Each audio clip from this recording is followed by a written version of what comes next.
Well, hello there again, folks. Back out here on the property today, and we're starting to see a problem that we've had here all year long, since early spring. And it's been an increasing problem over the years. And that problem is deer damage to our veggie plantings, our flower plantings, anything we put out. Now, I personally don't have a problem with the deer. I like watching them. But when it comes to coming on the place and eating what I want to eat, then it's getting serious. And back when I first moved here in 1996, up until probably 2006, never had a problem. But what's happened over those years is deer hunting has significantly decreased in Alabama. Not many people are out doing it as they used to. And the deer population has exploded. I think at last estimates, there was over 2 million deer in the state of Alabama. They're an extreme problem with vehicles, as well as crop damage, and of course now, eating up my veggies.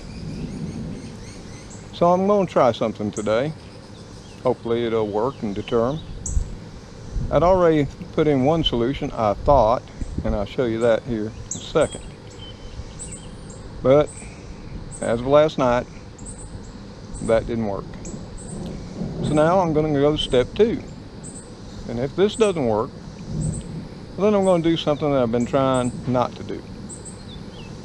And that is put up some type of fencing or deer netting to deter the deer from coming on the place and eating what little bit I got planted. So let me show you what I did first, and then we'll proceed.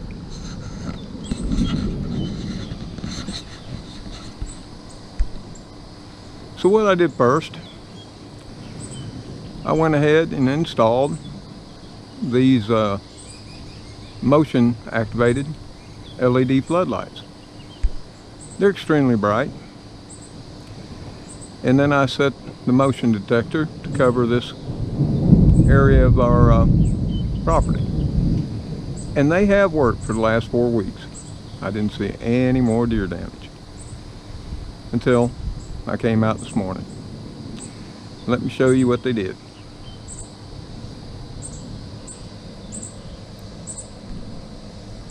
Now, as you might know, if you watched my previous videos, this is our planting of Kentucky Wonder pole beans that we put in this spring in a comparison test with the rattlesnake pole beans. And you can see right along here, they browse down this whole corner up to about 4 feet high of these Kentucky Wonder pole beans. Now, they will resprout in the leaf crotches, and this will fill back out. And granted, it could have been a lot worse. And I did go around and check the rest of the plantings around the property, and there was no more deer damage that I could see. So the next thing we're going to do is we're going to try something that we picked up at Tractor Supply.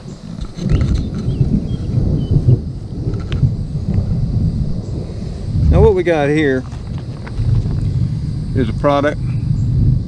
It's manufactured by ENOZ, supposedly since 1918, trusted for generations. It says it's animal repellent stations. Repels deer, rabbits, squirrels, and bats. I also have a problem with the squirrels and the bird feeders.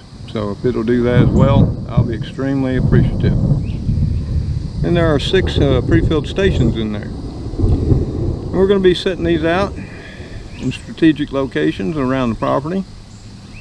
And hopefully, this will deter the deer.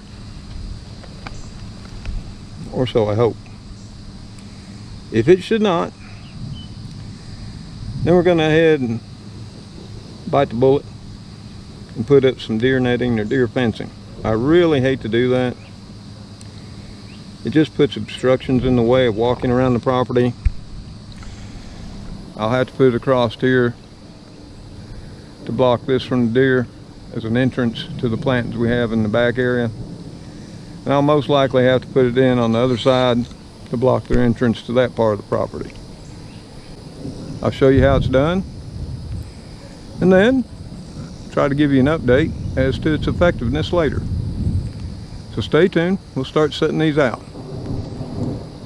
Now you may have heard, it does appear like we have rain on the way. So I don't know if I'll get it done right now, but if not, after the rain we'll come out and put them in. I'll take you with me. Stay tuned. Okay, well, the rain's finally passed, and here we are again with the ENOZ Zone by ENOZ Animal Repellent Stations. We're going to pop this thing open and see what's inside.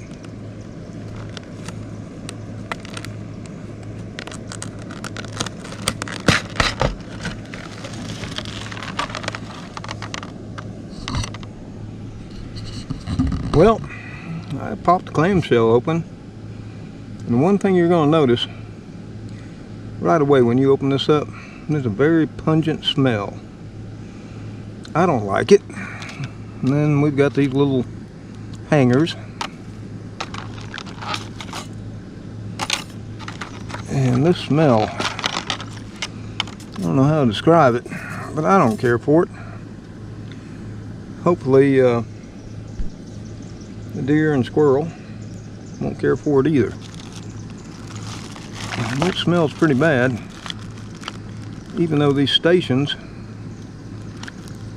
are sealed up in plastic bags.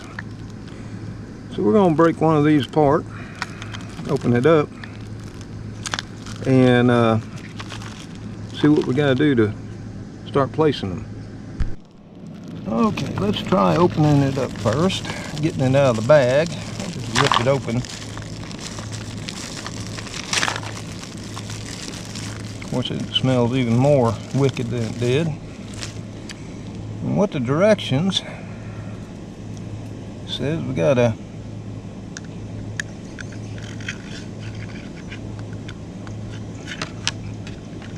put that through like that. Then we have to open it.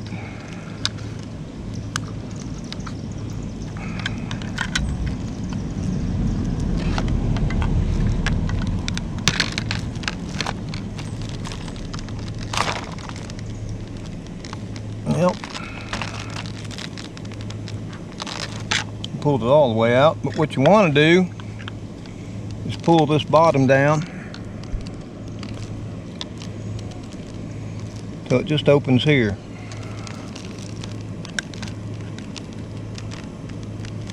And you can see right here, this bottom part has all the holes in it. So now it's open, and we're going to place these strategically around our property, hopefully keeping the deer, squirrels away from what we want to eat. So let's start putting them in the ground. So we got our feeders here hanging off this crepe myrtle. So the first place I'm going to put one is at the base of this crepe myrtle. So we'll see if we can get one of these in the ground right in about here.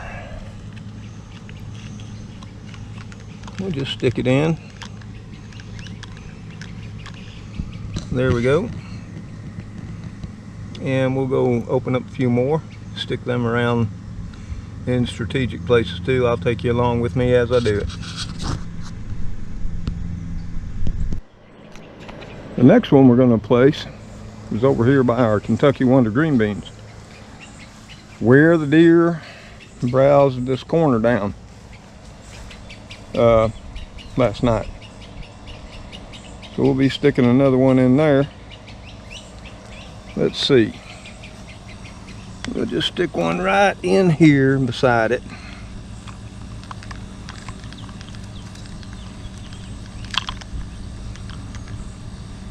There we go. Got the bottom opened up. You just pull that open. And let's go place in the other four.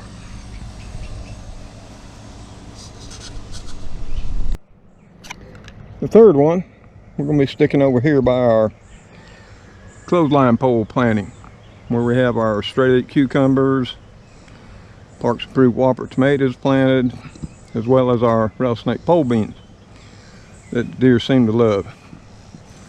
We'll stick one on in here.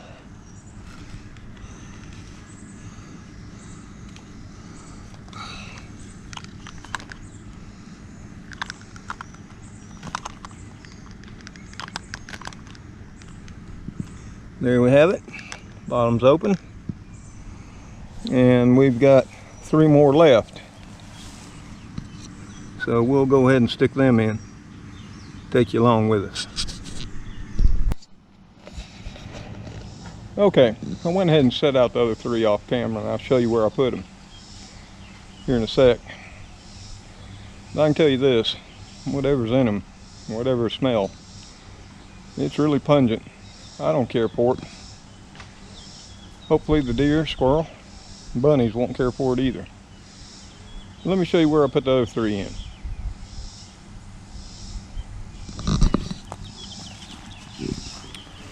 I came over here to the old raised bed, stuck one in there,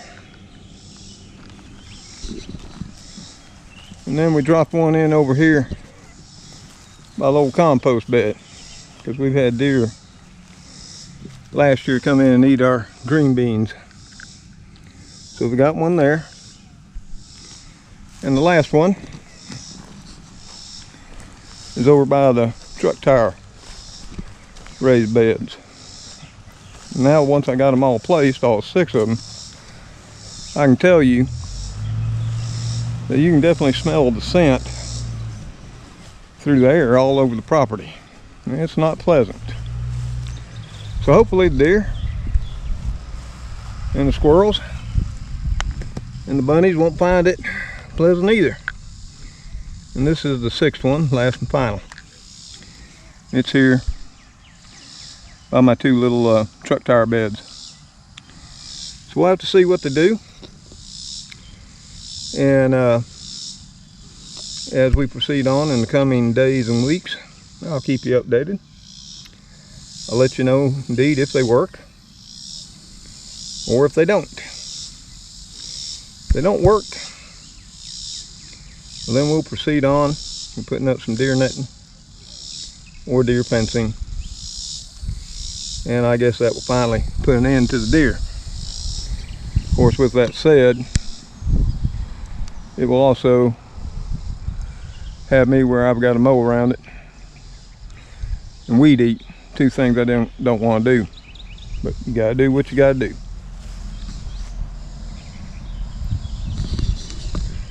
So there we have it. We've got the ENOZ No Zone deer repellent, squirrel, bunny, whatever, put in 6 different places, and we'll see how they do, and we'll get back with you. So until then, y'all take care, stay safe, God bless, and we'll see you on the next video. Goodbye for now.